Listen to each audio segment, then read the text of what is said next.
What's up, y'all? Welcome back to the channel. It's that man, Abu. It's brother man. And today we going through that deep dive. Today we going down that rabbit hole in the Washington Commanders wide receiver room. Yes, we got to talk about it, man. Because this wide receiver room, this room right here, it's the biggest mystery. It's the biggest frustration when it comes to me. And the biggest what if on the entire Washington Commanders roster heading into the 26th season. And it all starts with Terry McLaurin. I'm talking about Terry, the heartbeat of this shit, man. Terry, the heartbeat of this shit, man. The heartbeat of the franchise. Way before these guys that bought the team.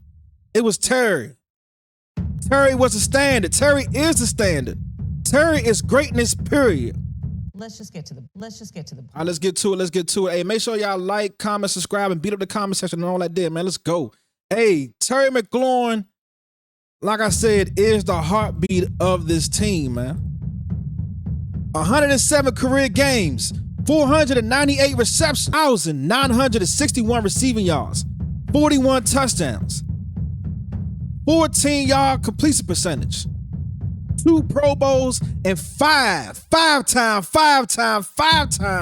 straight 1,000-yard seasons. 13 different quarterbacks and counting. Terry McLaurin. Now, when you look at this whole situation, like I said, Terry is greatness. He's the definition of professionalism, consistency, toughness, and leadership. And after a down year in 25, after he was played with in 25 by our general manager, the guy we gave the keys to, Adam Peters, you definitely played with, bro. You played with him, man. And last year we saw what playing with your heartbeat can do for your team. We were behind the 8 ball once the season started because Terry was not there during OTAs. Terry was not there during training camp. Terry then came in. Terry is set for a massive bounce back season. You heard it here first. Because here's the real question. Would Terry finally have a true wide receiver number 2 next to him on the other side of the field?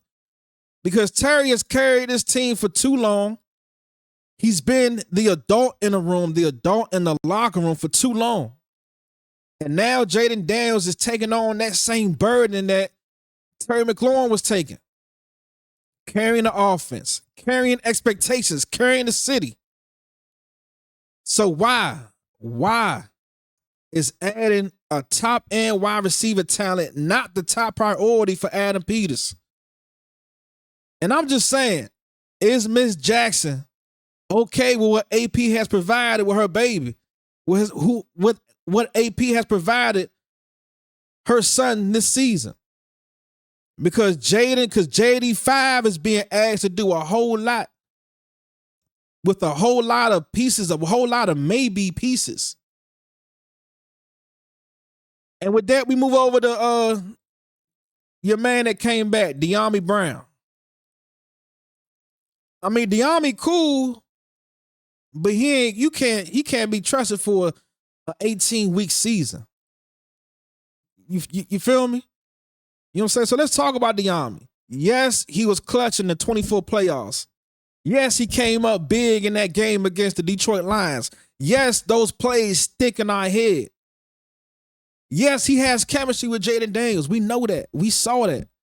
Yes, he flashes deep speed and occasional big play juice.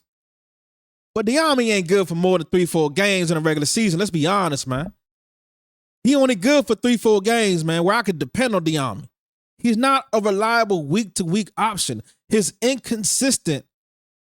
inconsistent. His route running has been a question since North Carolina. And last year, he tried to get a fresh start in Jacksonville. But that leap never came. Now he's back. He's back for a reason. He's back because he couldn't do what he needed to do in Jacksonville.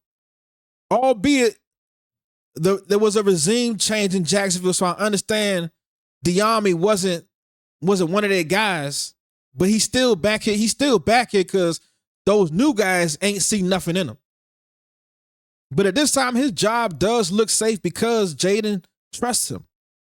But can Dyami finally make that leap? Or is he just a role player with the wide receiver number 2 title that he hasn't earned? Now we move on to the guy that the entire fan base, the entire Commanders universe thinks and wants to be that number 2 guy. We talking about Treylon Burks. Yeah, you had an explosive play that again can stick in your mind, but also not only stick in your mind, think that he's more than what he is. I don't have belief in him like everyone else does, like everybody else seemed to do. Burks was drafted to replace A, and that shadow has swallowed him whole since then. Pause. He's battled expectations. He's battled injuries. He's battled inconsistency. Burks has all. If you ain't a certified mechanic, I can't let you work on my car.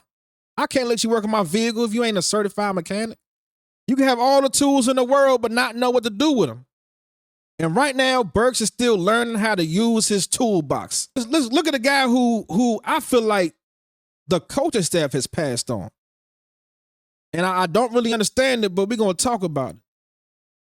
Luke McCaffrey. I don't understand why Luke doesn't seem to see the field more often. He has good size. He has good speed. He has good hands. He got good route running.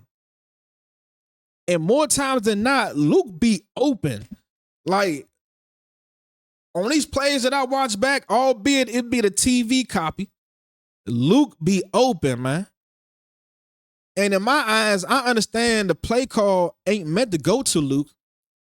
But if you can see on the film that Luke seems to be open more than not, why not now develop plays to go to Luke? Like, I need to understand that train of thought. But the team be treating him like they doing him a favor by letting him be here, by drafting him. Last year, they took him out of the wide receiver rotation and stuck him at kick return. And he was solid at kick return. But you can see him getting more and more aggressive every week, looking like he needs to prove something, feeling like he needs to show us something, more frustrated, more desperate to prove himself. And it all culminated in that one moment. Luke trying to leap over an entire group of men on the football field, end up breaking his collarbone. That wasn't reckless. That was a player begging for the coaching staff to notice him. Luke deserves a real look at that slot position, if you ask me. He deserves a real role in this new offense. He deserves a real chance. Now let's move on to the guy where I'm done giving chances to. I'm talking about this guy right here, Jaylin Lane, man. Jaylin Lane, please gather all your belongings and bring it down to the front office, please. Now, before I start this, I want to shout out Asia's Analysis on YouTube, man. Make sure you like, comment, subscribe, and all that good day on her shit, too. Because she opened my eyes about Jaylin Lane. She made a comment about Jaylin Lane being more of a Cavante Turpin type from the Dallas Cowboys, more of a gadget guy. He was just misused under Cliff Kingsbury's offense. Not used right. But even with proper usage, his hands and ball security are still a major concern. I don't see him as a season-long contributor. And honestly, Lane does not need to be on this team after training camp. I'm saying that he do not need to be on this team after training camp. You can find other guys to fill what he does. Look at Van Jefferson. That's a sweet-ass catch. Now, the ball hit the turf. Let's look at that one more time. 1, 2. You want to bring that ball in. But hey, shout out to him getting his feet in. Now, when you look at a guy like Van Jefferson, the camp hero, Van Jefferson is turning heads at camp, showing off his speed, showing off his veteran savviness, showing off how polished he is in his route running.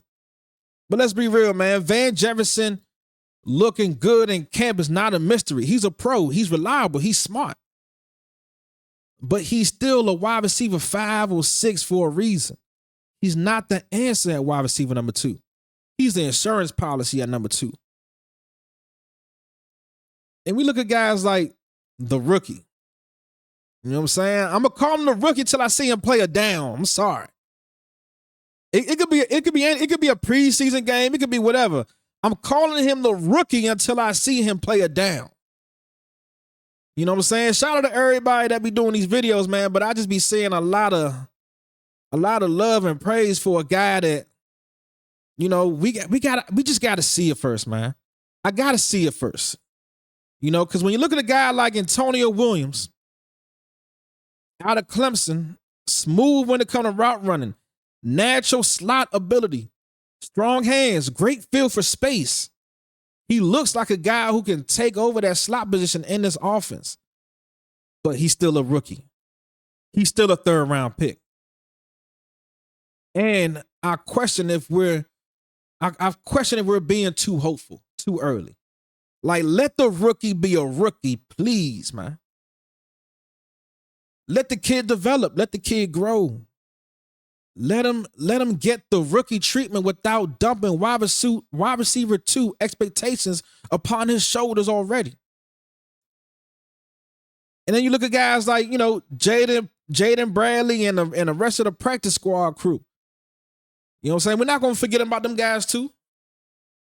Someone may take a leap. There's potential there. There's real potential there. And the Commanders might stash some guys on the practice squad who could contribute down the road. So keep an eye out for them. But again, none of these guys solved the wide receiver number 2 problem today. None of them solved that problem week 1, September 13th, when we got to see them Eagles, man. Our wide receiver room compared to the Eagles secondary, I can't say we got the upper hand.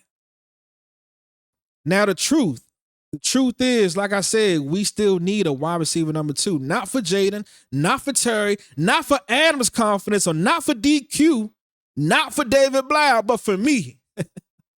For the fans, man. Most importantly, for the division, for the conference, for the league. We need a real wide receiver 2 to survive the secondaries we're about to face. And that's why the need for the BA and Stefon Diggs is at an all-time high right now. I can see it. I can see that our wide receiver room is built like an NBA starting lineup. But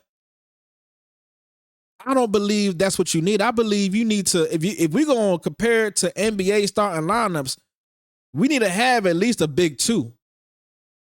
We need a big 2. You feel me? Now, either of those guys brings the attitude this offense needs. They bring the attitude that this locker room needs. They bring the attitude that wide receiver room needs.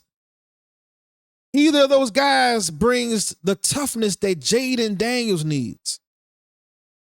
Jayden Daniels needs at least 2 pit bulls out there with them to take this team as far as possible.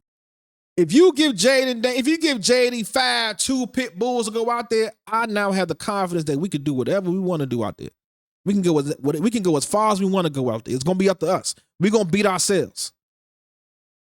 We're about to be paying Jayden top end money. So we need to give him top end talent right now. Because once again, the responsibility is being placed upon the quarterback's shoulders. And I wonder again,